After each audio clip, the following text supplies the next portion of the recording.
नमस्कार दोस्तों आज के इस वीडियो में हम आपको एक ऐसे संघर्षशील आईएएस यानी कि जिला अधिकारी बनी लड़की की वीडियो दिखाने जा रहे हैं जिसे चारों तरफ से ठोकरें मिली, जिसे हर तरफ से गरीब कहकर पुकारा गया और हर तरफ से जिसने एक काल कोठरी में जन्म लिया, लेकिन बाद में चलकर उस लड़की ने अपनी जिंदगी बदल दी। यानी कि नीली लाल बत्ती वाली गाड़ियों में आज वो लड़की किस तरह से घूमती है, जिसने कभी एक काल कोठरी में जन्म लिया था, जिसे हर तरफ से ठोकरें मिली थी।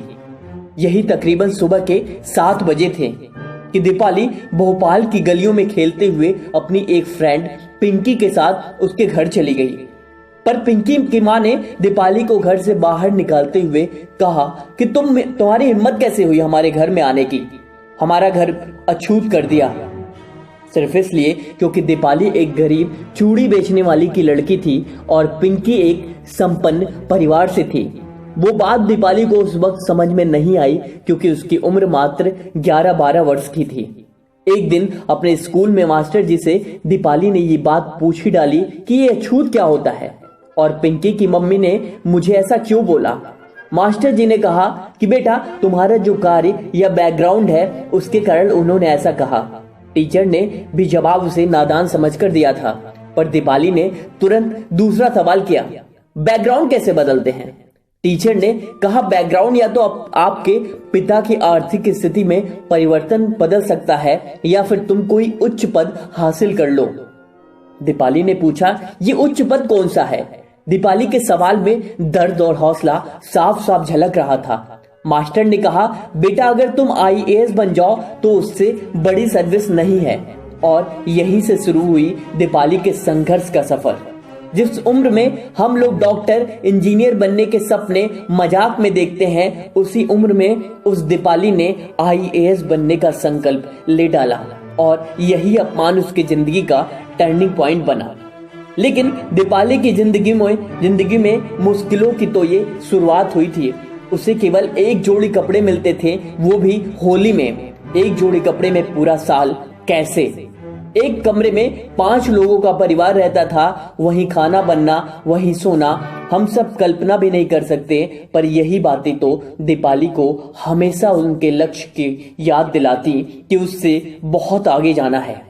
दीपाली की बड़ी दीदी ममता जब पढ़ाई के लिए स्कूल जाती तो लोग ताना देते कि तुम्हें तो दूसरों के घरों में बर्तन धोने चाहिए जिससे 2 पैसे और कमा लो, पढ़ लिख कर क्या करोगी। दीपाली से कहते कि कितनी बड़ी बनोगी, तुम ज्यादा से ज्यादा चूड़ी की दुकान खोल लोगी। ये बातें दीपाली को बहुत अंदर तक जख्म दे दी जाती, पर वो कर भी क्या सकती थी। या तो उनसे लड़ती या फिर उसी ऊर्जा को अपने लक्ष्य पर लगा देती। दीपाली की पढ़ाई खत्म हुई, अब उसे दिल्ली जाना था, पर संघर्ष अभी भी उसी तरह था। पिताजी ने दीपाली के खर्चे के लिए अपनी एक पुरानी जमीन बेच दी ताकि उनकी बेटी ठीक से तैयारी कर सके। दिल्ली पहुंचकर भी दीपाली की मुश्किलें कम नहीं हुई। एक बार तो दीपाली खाने का पैसा चुकाकर केवल 150 रुपए ही बचा पाई थी। उन पैसों में संभव नहीं था कि वो दोनों टाइम की चाय भी पी सके। अब पिताजी के पास कुछ भी नहीं था। आप खुद सोचिए 150 रुपए आप कितने दिन चला सकते हो, वो भी दिल्ली जैसे शहर में। दीपाली ने अपना खाना आधा कर दिया, चाय भी बंद कर दी। कम खाने की वजह से बहुत बीमारियां हुई, वह बहुत कमजोर हो गई, पर सिर्फ शारीरिक रूप से, हौसलों में से तो दीपाली और ज्यादा मजबूत होते जा रही थी। मुख्य परीक्षा अपनी कड़ी मेहनत से कैसे कैसे करके दीपाली ने यूपीएससी की प्रीलिम्स और मुख्य परीक्षा अपनी कड़ी मेहनत से पास कर ली। लेकिन उसके बाद अब इंटरव्यू के लिए उसे अच्छी ड्रेस और सैंडल चाहिए थी। उन दिनों दीपाली की दीदी गर्भवती थी और उन्हें चेकअप कराना था, पर उन पैसों से उन्होंने दीपाली के लिए इंटरव्यू के कपड़ों का इंतजाम कर दिया। सब ने कहा कि आपको खतरा हो सकता है अगर इलाज नहीं हुआ। उन्होंने कहा 14 मई को रिजल्ट आएगा तभी करा लूंगी। उनके इस विश्वास को दीपाली कभी नहीं तोड़ना चाहती थी। बहुत सारी उम्मीदें थी उन्हें अपनी बहन से, उन उम्मीदों को दीपाली कभी नहीं तोड़ना चाहती थी। रिजल्ट आने के पहले दीपाली के पिताजी की तबीयत बहुत खराब हो गई। पर उनका बेहतर इलाज कराने की क्षमता अब नहीं थी, क्योंकि सब कुछ दीपाली की पढ़ाई में पहले ही लगाया जा चुका था। कि 24 मई की तारीख आ जाती है और ये तारीख यूपीएससी के रिजल्ट की भी थी। दीपाली सुबह से ही बेचैन थी कि अगर आज उसका सिलेक्शन नहीं हुआ तो ना जाने कितनी जिंदगियां बर्बाद हो जाएंगी। कि तभी देर शाम रिजल्ट घोषित हो जाता है और रिजल्ट में दीपाली ने अपनी बहन की उम्मीदों को साकार कर दिया था। जी हाँ, दीपाली को आईएएस वाली रैंक मिल चुकी थी। आज भी पिताजी की बात को याद करके दीपाली की आंखों में आंसू आ जाते हैं। जब पापा ने जमीन बेचते हुए कहा था सबके पास लाखों रुपए होते हैं, तो क्या हुआ, हमारे पास थोड़ी जमीन है, वो तुम्हारी ही तो है, उन्हें ही बेच देते हैं।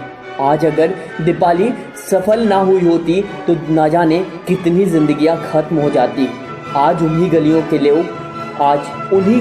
के लोग दीपाली से बात करना चाहते हैं, उनके ऊपर गर्व करते हैं, जिन्होंने एक दिन दीपाली को उन्हीं गलियों में खेलने से मना कर दिया था।